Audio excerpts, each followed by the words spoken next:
Thank you. Good morning. For the record, my name is Erin Murphy, at-large City Councilor. I am the chair of the Boston City Council Committee on Strong Women, Families, and Communities. I am joined by Cora. Thank you, Cora, for being here. We don't have any councilors joining us yet. Maybe they will show up. If not, that's fine. This hearing is being recorded. It is being live streamed at boston.gov/city-council-tv and broadcast on Xfinity Channel 8, RCN Channel 82, FiOS 964. Written comments may be sent to the committee email at ccc.wm@boston.gov and will be made a part of the record and available to all councilors. Public testimony will be taken at the end of this hearing, and if you wish to sign up for public testimony here in the chamber, please sign in on the sheet near the door. If you are looking to testify virtually, please email Cora Montrod at cora.montrond@boston.gov for the link, and your name will be added to the list. Today's hearing is on docket 0413, an order for a hearing to discuss the results of last year's Youth Summer Jobs Program and to prepare for this summer. And we are joined today by Richard Cope, who is the Deputy Chief of the Worker Empowerment Cabinet, Allison Vernere, Director of the Youth Employment Opportunity Office, and we also do have your Deputy Director and I think a few other support here for, I think they said moral support, but if there's any questions we have, I know that we have a lot of people here from your department who can help make sure we have everything we need. So with that being said, I will just start off by saying last year, I think we've had two now, our third time that I've called for a hearing to bring in your wonderful department to make sure that we're doing everything we can to prepare for the summer youth job program, which, you know, the opportunities that our children have through your department are life-changing for many, and making sure that they're connected to the resources they need. I will just state, if I have the list, I was hoping that I did include Rebecca Granger, who is the Youth in School Advisor. To me, that was important from the last two times we had a hearing, because one of the breakdowns I feel for those students who don't connect to jobs, we always know if there's a child, a student who wants a job, there's one for them. We can make sure that happens. And the breakdown often is that our students who don't get connected to these opportunities may need some extra support. And one thing that came out of last year's hearing is that our Boston Public Schools already have a lot of the information that our kids need when you go online to upload your documents. So I will follow up with Anna White to see if Rebecca will be joining us, but thank you for being here. I will hold more of my opening statements, and just know that your department is connecting our kids to, you know, opportunities that we need. So happy to have you start with your opening statements, and we can get right into some questions and how we can be supportive. And we have been joined by my co-chair, Councilor Liz Braden. Good morning. We're just starting. Do you want to say an opening statement before Martine? No, just good morning and thanks for being here. An important conversation about our summer job program for our young people. So thank you. Sorry I'm a little late. No, we just started right on time, but that's fine. Thank you. Good morning. Great. Good morning, Councilor Murphy and Councilor Breeden. Thank you so much for having us here today. It's always, as you mentioned, Councilor Murphy, it's always a pleasure just to be here to talk about, you know, the city's investment in youth jobs, which we feel remains a critical program for Boston's young people. So I'm definitely excited to be here to share, you know, some of the results of last year's program, and to also talk about some of the exciting developments about the program going into the summer. I'll keep my remarks very just brief and short, and use our time so Allison can walk you through some of the slides that we have prepared for you today, which I hope both of you all received the slides. But in short, just for a bit of context setting, the Worker Empowerment Cabinet was formed about a year and a half ago, and this past year was the first full fiscal year the Youth Employment Opportunity Office operated under the Worker Empowerment Cabinet, with the idea of strengthening alignment around youth jobs and workforce development. It's been our goal, I would say, over the past couple of years, to think about building back to pre-COVID levels of youth employment, and we are extremely just proud of the team's success this past summer, and our coordinated ecosystem of workforce intermediaries, which really helped us yield great results. Where collectively, together, we made one of the largest investments to increasing youth opportunities and equity in youth jobs this past summer, of which there was an $18 million investment from the city of Boston alone, leveraged by other funding across the ecosystem. And Allison will talk more about this, but this had leveraged and supported over 9,300 jobs across the ecosystem. Just a few things, a few of our major strategic changes that resulted in this success. We increased our grant-making abilities, where we provided grant funding to our nonprofit employer providers, some of which are considered strong pillars in the youth employment space across Boston. And by expanding those grant-making abilities, these nonprofit employer providers were able to manage the recruitment, the hiring, and the payroll of young people.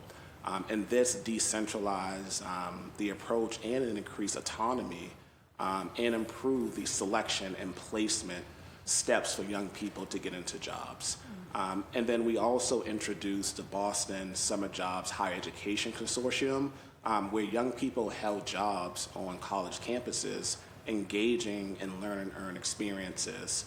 And we learned that university partnerships are a promising strategy that benefits youth by helping them develop skills and also providing a pathway into higher education as well.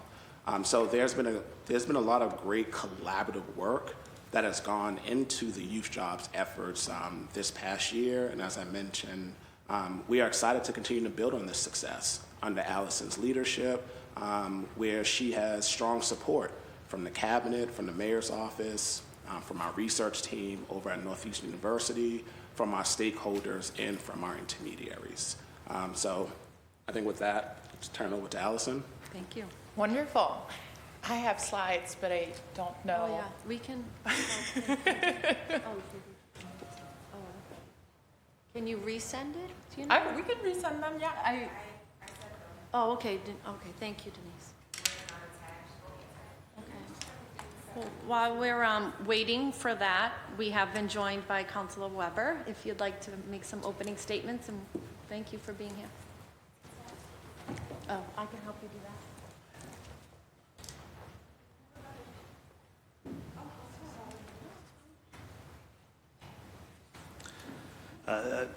Thank you, Chair. Thank you for coming in. I am a very strong supporter of this program. My son he's a junior now at the Boston Arts Academy, participated last summer in the, I think it's Fresh Films at Charlestown High School. It was a great experience for him, and it looked like for all the kids involved. And I think, a youth summer job program is a great way not only to give our kids the skills that they need, but, to curb, violence in the summer. I feel like it's a great way to keep kids engaged in a constructive way, and I'm really happy to hear that the mayor is very supportive of the program and hopes to expand it, and I wholly support those efforts. So thank you for coming in. Thank you. Thank you. So we are just working on getting the slides connected, which is fine. And welcome, Allison. I know last year, when did you start? Because you, I started early December. okay, right. Yeah, So, it's been a few months. yeah, and it is exciting. I know Councilor Braden can attest that we get a lot of calls into our office and out in the community, hearing from kids or families, parents who are just happy that their kids got connected. And you mentioned the grant program, which isn't new. It's probably in its third or fourth year, but that expansion. Like Council Weber mentioned, I had a few kids who did the Artists for Humanity program, and Nice. we're like running to be the first ones to make sure they got back on it for the next summer. So great programs Very that are popular as well. very popular. Yeah, that one is popular. Yes, and if you could, you did mention the research team at Northeastern University. Could you just touch on your partnership with them, and if there are other colleges we have partnerships with for our youth summer jobs? Yeah, you. so I'm happy to talk about it. I did have some visuals on this, so hopefully Okay. this will come, but I will just talk for now. So partnership with Northeastern University, maybe a quick reminder. So there's two sides for Northeastern. They're also our research partnership measuring the impact and effectiveness of all of our programs, which is the thing I have a great slide on that I can't wait to show, all the fun stats. So I won't recite them now, but really excited. Once again, like kids love it, youth love it, but also it actually really has great impact on them. So that's been amazing to see. And then for what Rashad was mentioning, the Higher Ed Consortium has been our effort, and Northeastern has been really leading the way there to get higher ed institutions involved in being employers and developers of those youth themselves through our programs. Northeastern really led the way. They like to say they put skin in the game, right? Because they study it all, but they also took kids in. And at Northeastern, there are two parts of the program. One is Bridge to Calculus, where youth can take a class that gets them ready for their calculus programs, and that has once again another program that's shown really good impact in terms of reverberating effects of a part of the youth take those classes, and then that impacts the entire class back in the fall semester. So some of the youth do that, and then some of the youth will be working in different departments at Northeastern, right? So a job in an academic office, whatever it may be, learning different things. And there's some enrichment programs aside from that. They've been really the leaders. They hired, I think, almost 100 youth last summer. And we have worked with other universities through Northeastern, but also directly. Tufts was one of the participants of our Higher Ed Consortium last year, which was a great experience for youth, and working to continue to expand that, because we know those are great opportunities. And I think last year, what did I have, 7 or 8 youth? And I know many of my colleagues are signing up to have some come to our offices this summer, which is wonderful. The research will be great. I know you're going to share it in this slide, but if we could also talk about it. Yeah, we could talk about it, because that really helps, that idea of pay now or pay later. And Council Weber touched on it, that it's definitely directly connected to, the summer months, and youth just feeling like they're connected and have mentors, and giving them the opportunities that we know we can do in the city. So thank you always for stepping up doing that. But if also after this, if you could share that data, because that's what helps us when we go into the budget season to really advocate, and we can make sure we talk about that before you leave today, about what needs you'd want coming into the budget season. Yeah. And especially as we expand the grant money, we obviously need to expand the resources your office has to keep track of it all. Yeah. I think we're good now. We have the slides, so. Magic. Yes. Wonderful. And you'll have screens, you can see it. Yes. Great. And I control to next slides by stating it? Or is there Oh, maybe Denise? Or sometimes Ethan, if you tell him, he knows how to click it. We'll, Oh, okay. I'll just say next slide. If you say, Perfect. Ethan's Sorry. listening, yeah. Wonderful. It's like the wizard. He's back there and he does it all for us, yeah. Thank you so much. Wonderful. Well, intro slide. We can go to the next slide. I'm going to go right in. I just wanted to reground, but obviously you all are very aware of our mission at the Youth Employment Office of making sure we employ, develop, and engage Boston's youth. We thought there may be a couple of the new city councilors who wanted to make sure we were kind of re-explaining, but I know you all are very familiar. Oh, thank you. And so that's really what we're focused on and what we do all year round, and it all comes together with the summer program. But the reason we do it, and if you go to the next slide, please, is because, as I was mentioning, and sorry, this is a little small, I should have sized it up, but hopefully you all can see. The reason we do it and we keep putting more effort into it is because our summer youth employment program has shown really amazing impacts on the youth. And I think to the points you were making, counselors, as much qualitative, you've got a quote at the top of youth that have felt their lives changed and really felt the impact of that job. But then also quantitative, where we have this amazing partnership with Northeastern. Dr. Alicia Modestino is the lead person on that, who's been partnering with Rashad in the office for many, many years, and is now partnering very closely with me and the team. And we see impact in 4 key categories, right? One is the economic and job readiness, where we know that participating in our youth employment programs is going to have amazing impact. One of the one that I think is really interesting is seeing that a lot of the money they're making right away goes to household bills. So it's, money that's being used, that's needed by families, and that's going to important places. We also see in that area sizable growth in job readiness and soft skills. We see them being more prepared to communicate outwardly, to have good writing skills, a lot of things that are important for youth as they develop.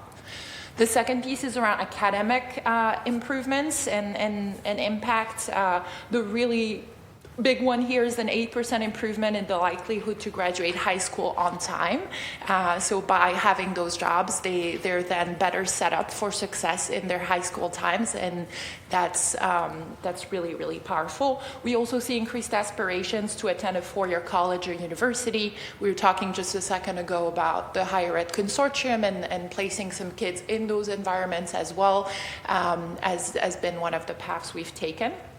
To another point that was made, we also see strong impact on the criminal justice side, where we see a 30% reduction in both violent and property crimes in youth that participate in our programs.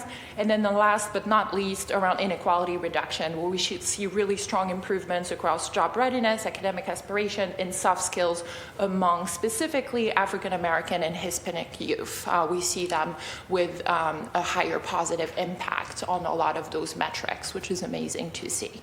As you asked, and we have all that data and more than you'll ever want to read. When I came in, I was shared a million pieces of data, but really amazing impact there from what we do. And so if you go to the next slide, the way we do all this and all those impacts, just taking a step back, is through all of the youth that we hire or support through our ecosystem, right? So once again, Rashad touched on that, but really the way we see summer youth employment is not as a one-player game. It's really a team sport where we're all coming together through Boston to support youth employment. And so last year, 9,357 youth were hired. We had hundreds of employment partners that supported us, whether they were grant partners, city agencies, all of you here, or private sector employers, institutions just really across the city that I could not name all. And all that was supported by a very strong city investment of $18.7 million through YEO and the city. And I think what's really interesting to see, one of the ways we've seen a lot of success is making sure that we are representing a lot of industries and touching across the entire city's ecosystem. So you'll see a lot of the industries that we're providing jobs in and supporting here, continuing to expand them, especially in areas that are significant for the Boston economy and where youth have interest. So green jobs, technology jobs, all of that stuff that we're focused on expanding. But that was the 2023 summer, which was a huge success in terms of the size of it, but also the impact of it and the broadness of it, right? All of the places that it touched. And so if you go to the next slide, you'll see, and I'm sorry, this is way too small to see, but this is a little bit of that breakdown around that ecosystem that I was mentioning, right? So when we think about youth hiring, obviously there's a part that is supported by directly city money that we fund, but then also our office at YU supports the coordination of the ecosystem, provides technical assistance to other partners, and may have different funding sources. So you'll see at the top the Office of Youth Employment and the jobs that we provided directly through grant partners and city agencies, but then you also see that the Private Industry Council played a huge role. YouthWorks is a big actor in this space. ABCD is one of our key partners. John Hancock are some of the key ones, and there's many more hidden behind the scenes. And really the exciting part, as Rashad mentioned, we've been working to build back to pre-COVID levels. If you see on the right, the chart in 2022, our ecosystem hiring numbers were 6,455, and we were able to bring that up last year to 9,357. So really exciting growth here that we saw. To your point about a bit more data, I did put the link in the slide to our impact reports, which has some nice data, but also some nice testimonies from youth and all of that. And if you go to the next slide, that's really it for last year, and we were really excited. That being said, nothing is ever perfect. There's always work, and we're always excited to continue growing things and evolving things to serve the youth of Boston. So what I thought I'd do is walk you through a little bit of our strategic vision and a couple key changes that we are implementing for 2024. As you mentioned, I'm only 3 months in. I've been taking in the great work of Rashad, but what I was really lucky to have coming in is, as we mentioned, a huge support from the mayor's office. And then that allowed us, as we came in, to say, great, how do we take everything that's been amazing, that is so powerful about the youth employment program, and go through a little bit of a strategic vision exercise to continue to set ourselves up for more success in the future. And so if you go to the next slide, and sorry, there's a build. If you want to build the whole slide, go for it. There's like 6 clicks. And one more, that's it. Perfect. Oh, sorry. So we have centered ourselves around 3 key objectives. And the way I would describe those key objectives is really our North Stars as an office and as the city for where we want to go. It doesn't necessarily mean that we're going to be 100% of the way there for this summer, right? Because things take time to implement, but it's a North Star that we're trying to follow and that we are supporting by very concrete initiatives and strategic initiatives that I'll talk about in a second. The first one of our key objectives that supports our mission that I mentioned before is around the equity of opportunity.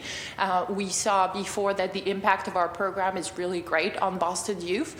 One of our key areas of focus, and that the mayor has outlined in the State of the City a couple months ago, is around making sure that we're serving the Boston public school population fully. Right now, only about 50% of our Success Link participants are BPS high school students. And so we want to make sure that if they want a job, they can have one during the summer. We're going to be building up to that to support what's needed there. The second piece is around robust career readiness development. We want those jobs to keep having amazing impact on the youth. We don't want them to be just a way for them to pass time. And so we want to make sure that every participant in the job guarantee has a high quality learning experience that increases their employability. So we're going to continue our partnership with Northeastern, really pushing for continuous improvement there and making sure the impact stays strong. And then the last one is around program efficiency and ease. As you scale a program, it's not easy to keep it efficient and easy for people to access and participate in. And so really here our vision statement is that we want every participant on the job guarantee to have a smooth experience with applying, onboarding, and getting paid. And we're really excited to work towards that. Once again, not something that's easy to do. But if you go to the next slide, I'll talk about a few of the things that we are putting into place. And sorry, I had builds on this slide. If you want to do like 2 more. Perfect. So we have 5 strategic priorities that we have outlined to support our key objectives. And for each of them, I can share at least one example of something we're putting in place. So the first one is we want to make sure we're continuing to connect the jobs ecosystem. As I was mentioning, it's not a one-person mission. It has to be the entire city coming behind this mission because we know how impactful it is. One of the things that we're doing here to connect the job ecosystem is launching, and actually we just soft launched it last week, I can send you the URL, but a new youth-facing brand and a new youth-facing website that encompasses the entire ecosystem job opportunities for youth. So instead of a youth having to go to multiple places to figure things out, we're really trying to drive towards that vision of a one-stop shop for youth to get their journey started. And so it's very much still a work in progress, but we just soft launched this. We refer to it as a job catalog where people can see opportunities from SuccessLink, grant partners, city agencies, but also private industry council and other places. That's number one.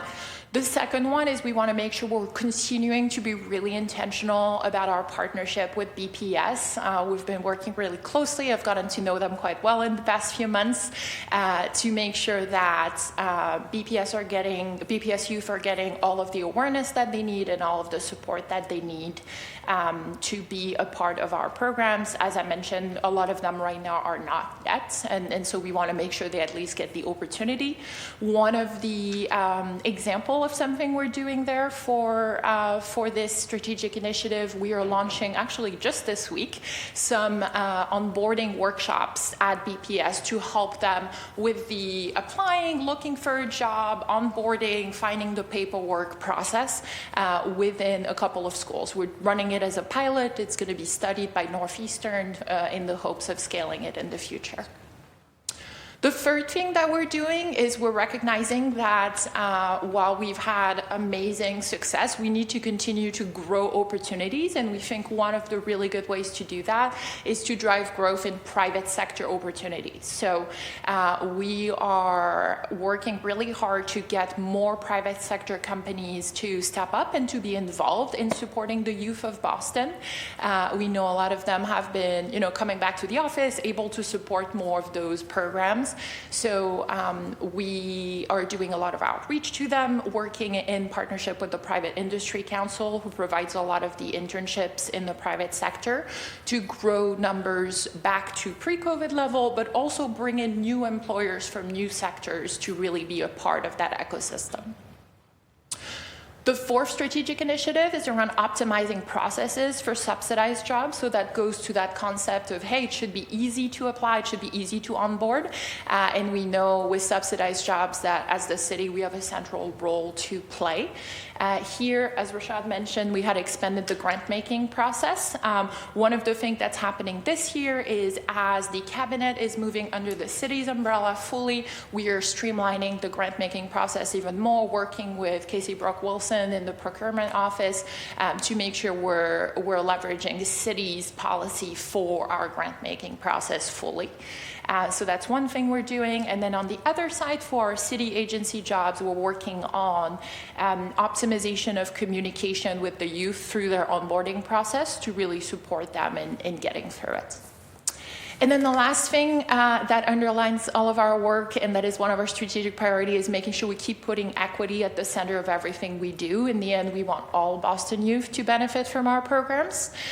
One of the ways that we want to do that is making sure we're helping our partners having the right tools to support this strategic objective. So we are launching next month a DEI Academy open to our partners to come and learn about equitable hiring practices, especially for the youth space that can be new to a lot of people, and providing that as a resource. That's one example of something we're doing in that space to make sure that all youth get the opportunity to participate in our programs. And I think that's all I had. Awesome, that's good. It's good stuff going on. I have a couple questions. One, thank you. A few of the things you said you're focusing on are things that I know are needed, right?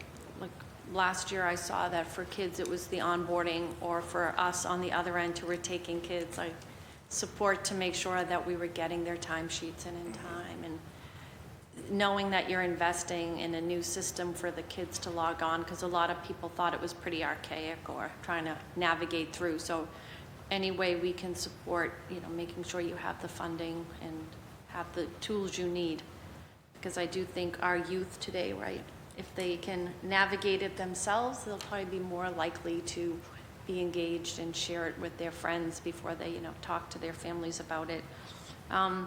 One thing also you said about 60% of the students, the kids who take an opportunity for our over 9,000 jobs are BPS kids. Do we have a breakdown of what high schools those children are from? And if I could get that information, that would be great.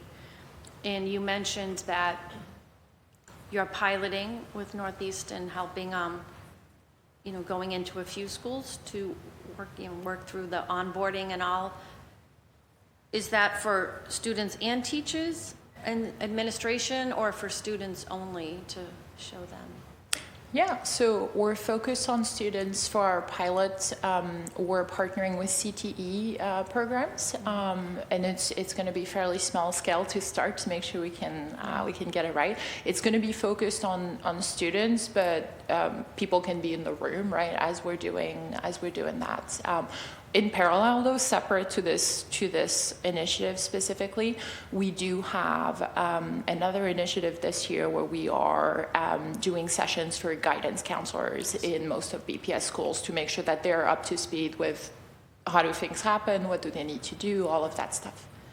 Right, because I have heard, they want to help connect, and then they're not able to figure out, or they're not able to help the students get the paperwork they need. So I'm happy to hear that you're working together. Is there a certain department at Bowling that you're working with directly? Yeah, we're partnering very closely with Ted Lombardi and his team, they've been kind of the key stakeholders there to support us. But we do have regular meetings with different constituents at BPS from different teams that we partner with. Awesome. Yeah, and Catherine True has been, a true partner on the BPS end for a number of years. Catherine is the Director of Guidance over at Boston Public Schools. So in addition to Ted, there's always ongoing conversation with Catherine and her team as well. Awesome. That's great. Councilor Braden? Thank you. A few questions. The onboarding, I always ask this question. We're smoothing it out and making it easier. That's what I'm hearing from you, because I think it's, especially during COVID, when you have to onboard, like NIAS, a lot of students coming in, 9,000 last year. When does the application process open, or are the people starting to sort of show interest and be able to apply? When do you start to apply? Because the end of May, beginning of June is coming pretty fast already. Yeah, so, and I can share the URL after. If you go onto the site that I spoke about, a lot of opportunities are already up. There's a few hundred opportunities up, including from a lot of our grant partners. Specifically, the city agency jobs are going to open next week for application. So by next week, we'll have the entire ecosystem up, and you can apply. And if you see any, tell them to do so. We'd really appreciate if you could share that That'd be good. website so that we can disseminate that information to our constituents across the city. So that would be really helpful. Of course. Get the word out. And then I have a question about. Oh, yes, sorry. There's a job Good fair, point. right? Yeah. Thank you. No, sorry to interrupt. Yes, we have the job fair too. So that's a great point in terms of, yes, anywhere you can disseminate the word. So applications are live. I'll share the URL. And then we have our youth jobs fair on March 23rd. So it's coming up really quickly. Really excited about it. We have about 100 employer partners that are going to be present at the job fair. If you're taking in youth, be there. And then we actually have almost 2,000 youth already signed up to come. And is that at the Reggie Lewis or what? Yes. Reggie Lewis, yeah. Yeah. And then year-round jobs, how are we doing on that front? Because a lot of students actually would like year-round jobs, and I know that was always a concern that, it's a summer thing and then everything sort of falls off. Do we have, what sort of numbers do we have on year-round jobs? Yeah, we can send those. We had more school year jobs this year than we've ever had in the past, and so I can send those numbers with you. It's still a lower number than during the summer, but I can share those numbers with you. The other question I had was just really thinking about our students, because we have a diverse group of students and students with disabilities. Are there any opportunities for students with disabilities to get summer jobs? And how has that been handled? Yeah, we still have a very strong partnership with the STRIDE program through Boston Public Schools. There's a number of students with disabilities that are working, through the STRIDE program. I think we're always open to creating deeper partnerships with other, outside agencies and organizations that would be more than willing to create job opportunities and welcome students with disabilities in their space. In addition to the STRIDE program, there are a lot of nonprofit organizations, that do welcome young people in their space, regardless, of, the situation and their disability. So I think both of those, options are available. And I'm also thinking, how do we, because we have about 75,000 school-aged kids in Boston and only 45,000 attend public schools, as lots of students attend other types of schools. So do we do outreach to those schools as well?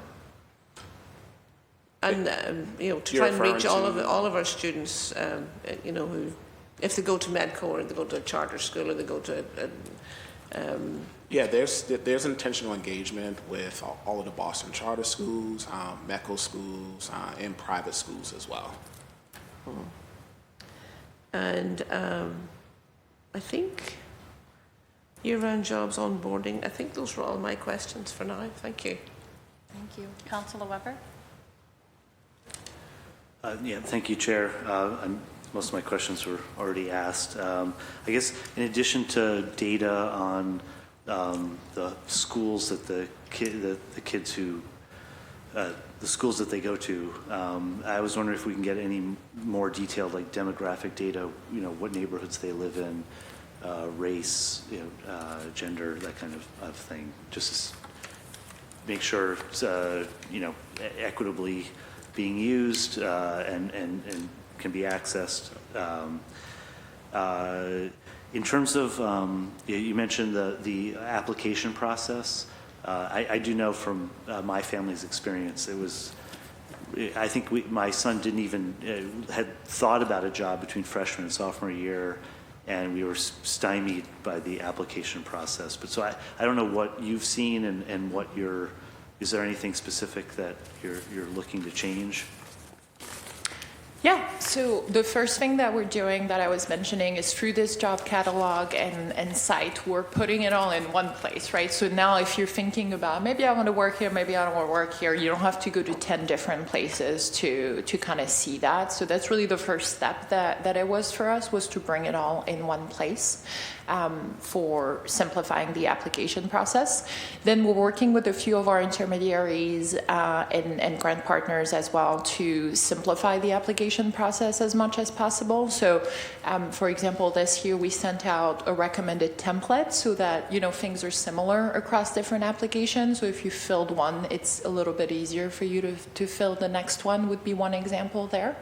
And one really good example of an intermediary that does really well with the application process is the Private Industry Council, where you don't have to apply to a specific job. You can apply to an industry. So applying once lets you kind of apply to a bunch of opportunities all at once. So that's the way we are exploring streamlining. It's kind of specific to the jobs and the different areas, but we're trying to find different ways we can simplify. Okay. Yeah. Thanks. I mean, you brought it up, and I think it's something that we want people to be able to access the program, and just anecdotally, I think that can be improved. So, what is the goal for number of jobs? You may have mentioned this at the beginning. I wasn't here, but in terms of numbers. For the upcoming summer? Sure. Yes, and then I guess going forward? Yeah. I don't have a specific number to share. I think at this point we're really trying to focus on the higher goals that I gave before of making sure we're giving more access to BPS and really shifting our language a little bit towards the concept of a guarantee of a job, right? Like, hey, if you want a job, you'll be able to get one, and we're going to make this really easy for you. Otherwise, that's kind of where we're at this point. Okay, and do you have numbers of students who wanted jobs but couldn't get them, or weren't offered jobs, people who had applied?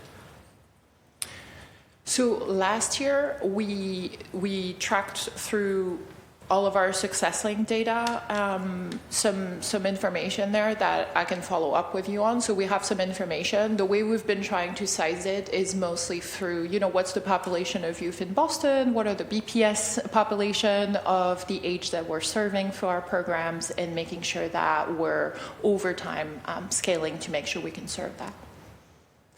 Okay, and I guess you mentioned, I heard you talked about Northeastern. I'm just interested if there's any more detail about what kind of partnerships we have with universities around this program. I'd appreciate that.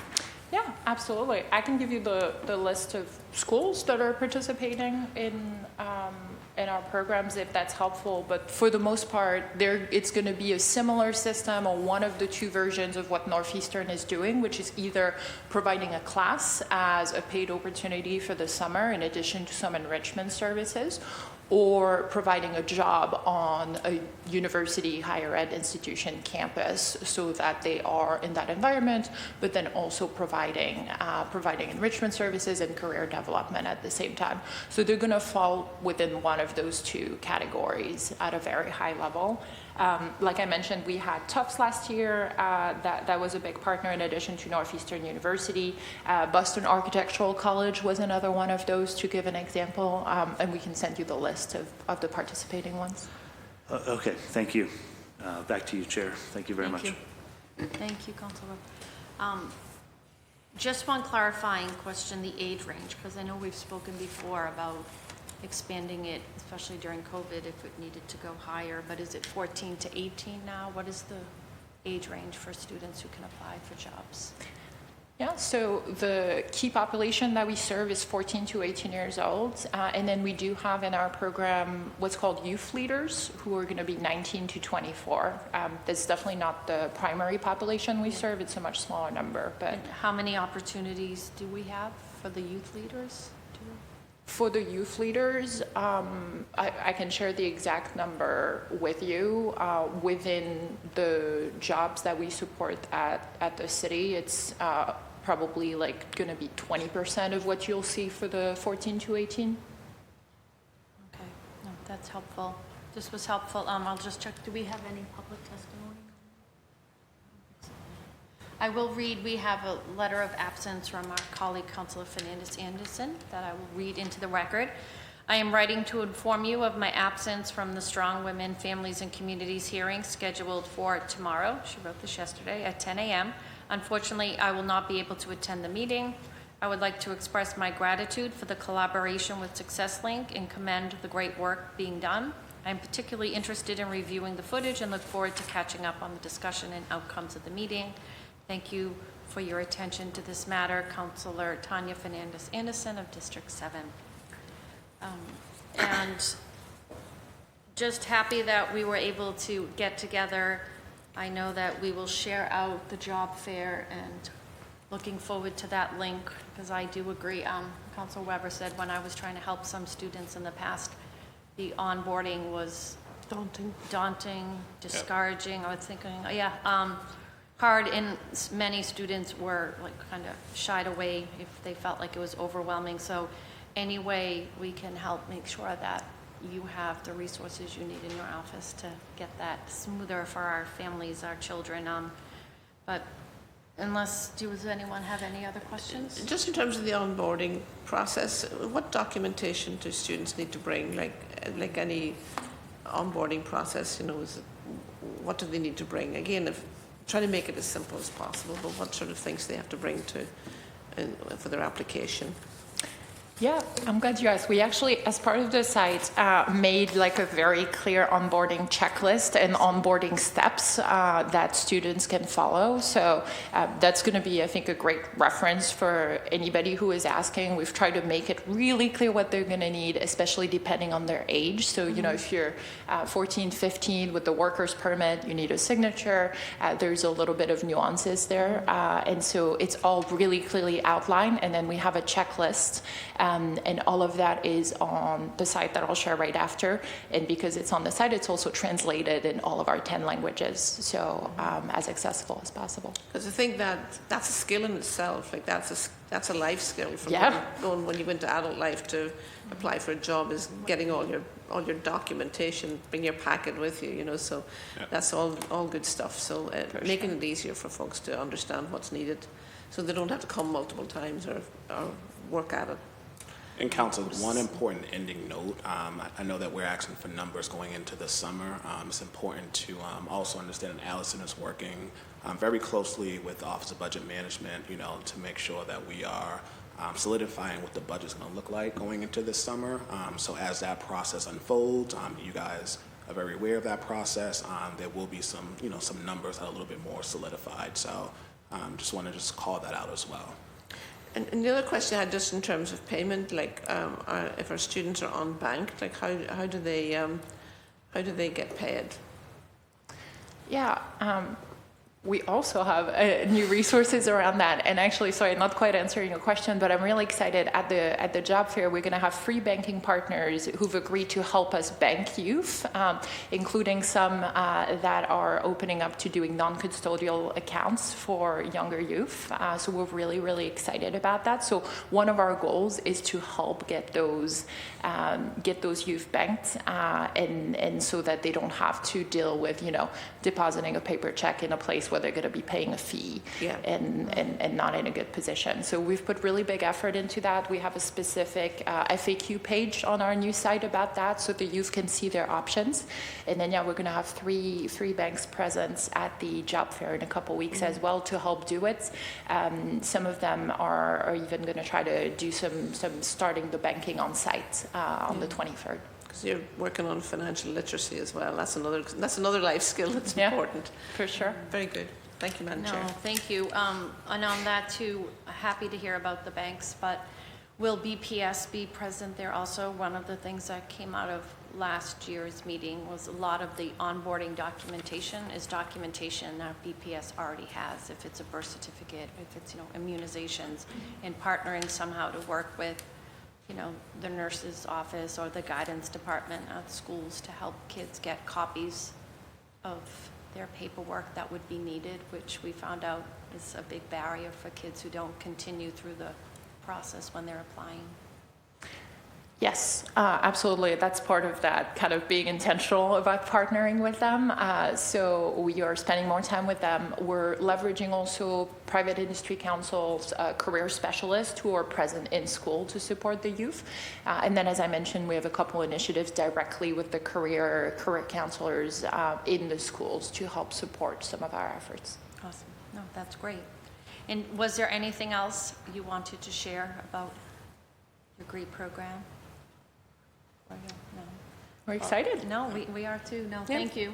Thank you to my colleagues who are here. Know that our offices are here to support, and any youth that come our way, we'll make sure to send them your way. Jobs are so important for our kids to, you know, we've talked about it a lot, but it's like a youth sport, right?